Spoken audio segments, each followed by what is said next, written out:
Hello. Hello. Sir साहब जी। हाँ भगत जी। बोलिए बगल। मैं पूछा तबीयत ठीक है मेरी 3 दिन से। हाँ जी। नहीं कर रहा। कहाँ एक से? दो बार। हाँ जी। आप जिस व्यक्ति से बात कर रहे हैं उन्होंने आपके कॉल को होल्ड पर रखा है। कृपया लाइन पर बने रहिए। The person you are speaking with has.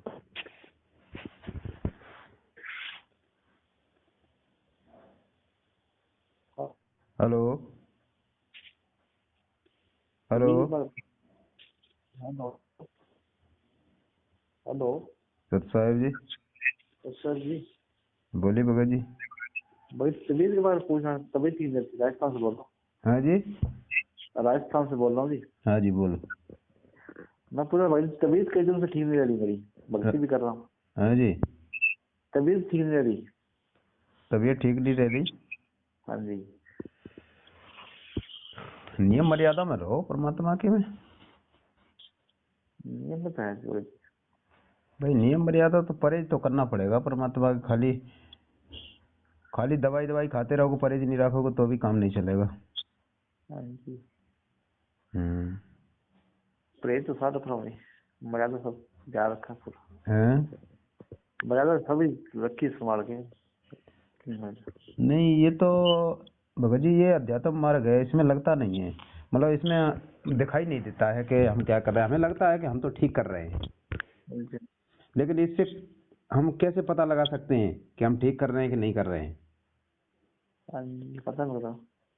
इसको हम पता लगा सकते हैं कि परमात्मा ने कहा है कि सतगुरु के दरबार में कमी कछु की नाई, हंसा मौज नहीं पावता, तेरी चूक चाकरी माई। तो हमें इस विधान से पता चलता है कि परमात्मा के यहाँ कोई कमी नहीं है। अगर हमारी बिल्कुल ठीक से परहेज मर्यादा होगी तो कोई भी कमी नहीं आवेगी। ऐसी बात तो इसका मतलब यही होता है कि हमारे कुछ कमी आ रही है, हमारी मर्यादा में, हमारे परहेज में कुछ कमी आ रही है। इसका मतलब यहीं से निष्कर्ष निकलता है, नहीं तो हो नहीं सकता। ना ही गुरु जी को भी दर्शन हुए मुझे सपने में। है जी। एक बार सपने में दर्शन भी नहीं हुआ गुरु जी अभी तक।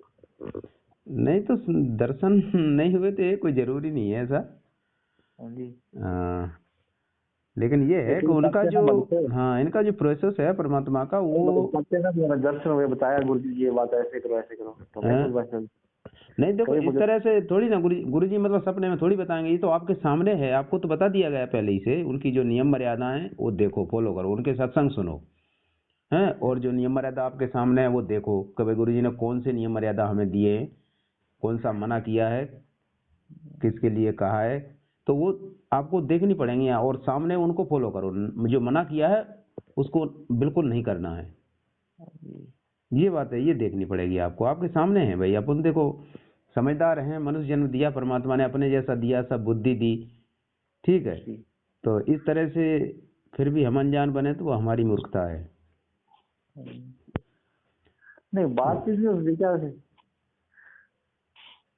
गुरु जी से। हाँ जी। अगर बात करना चाहे तो कोई है ऐसा प्रोसीजर? नहीं भगत जी, अब इस टाइम तो कोई ऐसा चारा ही नहीं है गुरु जी से कोई बात बात करने का।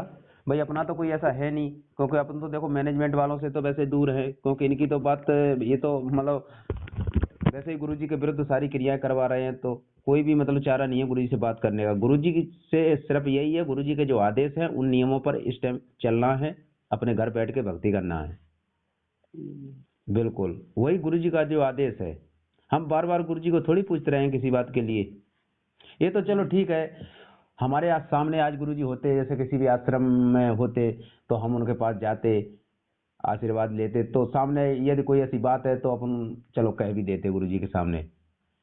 लेकिन पीठ पीछे से मतलब इस तरह से सोचना, तो ये तो चलो आज तो आप ऐसी बात कर रहे हो कि चलो बात नहीं हो सकती। यदि कल को गुरु जी हमारे इस दुनिया में से चले जाएंगे सतलोक, तो उसके बाद फिर भगत किससे बात करेंगे, किसका आधार बना के भक्ति करेंगे बताओ? है। तो ये हमें सोचना चाहिए। आज से ही हमें परमात्मा इस बात को पे भक्तों को दृढ़ करना चाहते हैं कि आगे के समय में तुम कैसे करोगे। वो रिहर्सल परमात्मा अभी करवा रहे हैं वर्तमान में ये। और अभी तो रहते हुए हमें आगे फिर थोड़ा बहुत समझा भी देंगे बीच में जो गलतियां होंगी। तो इस तरह से सोचना चाहिए कि ऐसी स्थिति में हमें केवल गुरु जी ने जो हमें पहले पढ़ा रखा है, जो आदेश दिए हुए हैं, उनके आधार से अपना भक्ति करो। नियमों के आधार से कि हम कहाँ गलती कर रहे हैं। तो ये बात है भगत जी। और देखो उनकी नियम मर्यादा देखो, बाकी जो बत्ती है वो अपना करो और अपना क्षमा याचना करो। बिल्कुल भी ना पता हो किसी गलती को तो बात अलग होती है, अनजाने में छिपी हुई, लेकिन जानबूझ के उन नियमों को देखो कि हम कौन से नियम में फेल हो रहे हैं, क्या कर रहे हैं। या तो आपने कुछ किया है तो बताओ, तो फिर शंका समाधान पे मतलब कोई बात बताओ, कोई पॉइंट बताओ, तो उसके बाद में बताएंगे फिर। जब तो पता चलेगी। हाँ, यदि आप बताओगे नहीं तो कैसे पता चलेगी। अब बताओगे तो आपका शंका समाधान हो जाएगा, आप उजागर हो जाएगा, फिर आप आगे मतलब सचेत हो जाओगे। अगर बताओगे नहीं तो फिर तो वो परमात्मा अंतर्यामी है, फिर तो वो जानता ही है कि यदि आप अनजाने में गलती कर रहे होगे तो फिर परमात्मा से लाभ कहाँ से मिलेगा। हाँ जी हाँ जी, एक बार शादी में भोजन किया था मैं तो। हाँ जी, हाँ जी, शादी में भोजन ग्रहण कर दिया। कर सकते हैं वो तो। शादी में गए थे। हाँ जी। अब शादी में गए थे तो फिर अब शादी में जाना ना जाना क्या है, अब क्या बताएं शादी में जाने के लिए। अब ये तो संसारिक जीवन है, बस शादियां चलती रहेंगी, ये तो संसारिक लोगों के लिए। अगर हम भगत बन गए तो हमें कुछ थोड़ा सा दूर हटना पड़ेगा, क्योंकि हमारी तो मर्यादा है जी।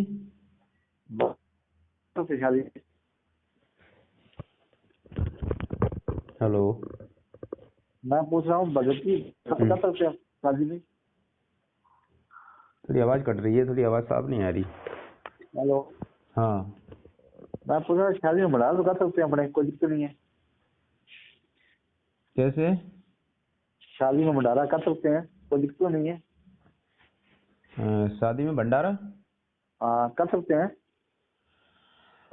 भंडारा तो कर सकते हो, लेकिन इतना कहा है परमात्मा ने, लेकिन ये कहा है देखो कहीं अगर इमरजेंसी हो जाना तो मतलब जाओ, लेकिन फिर भी भंडारा करोगे किसी के यहाँ जाओगे तो वो तो ऋण तो चढ़ेगा ही अपने ऊपर। हाँ जी, और जितना खाए तो दे देंगे उसको, ऋण तो चढ़ेगा ही। तो गुरुजी ने थोड़ा सा इसलिए मतलब कहा है कि मतलब कहीं इमरजेंसी हो तो वहाँ जाओ तो उसका उतना जितना तुमने खाया उतना उसका वहाँ दे दो।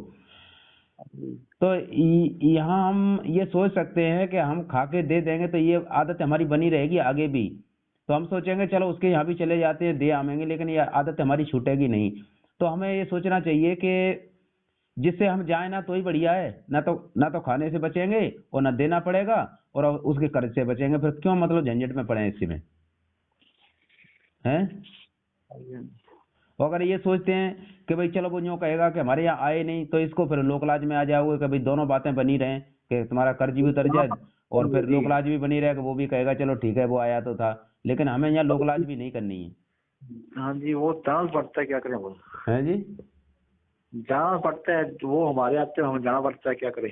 वो यही लोकलाज है ना कि वो हमारे यहाँ आते हैं और फिर हमें जाना पड़ता है, इसी को लोकलाज कहते हैं। परमात्मा कहते हैं लोकलाज मर्याद जगत की तृण जो तोड़ भगावे तब कोई राम भगत गति पावे। लोकलाज ना कीजिए निर्भय हो रहिए जो मन चाहे राम को तब गोविंद पाइए। तो देखो परमात्मा ने सब कुछ हमें समझा रखा है, उस हिसाब से हमें चलना होगा। हमें लोकलाज नहीं करनी, कोई किसी के साथ नहीं जाएगा यहाँ से। हमें अपनी भक्ति करके अपने जाना है, परमात्मा तभी हमारे साथ रहेगा। एक म्यान में दो तलवार नहीं आ सकती, चाहे तो लोकलाज कर लो संसार में अपना बना लो और चाहे परमात्मा से रिश्ता जोड़ लो। दोनों काम तो नहीं हो सकते भगत जी।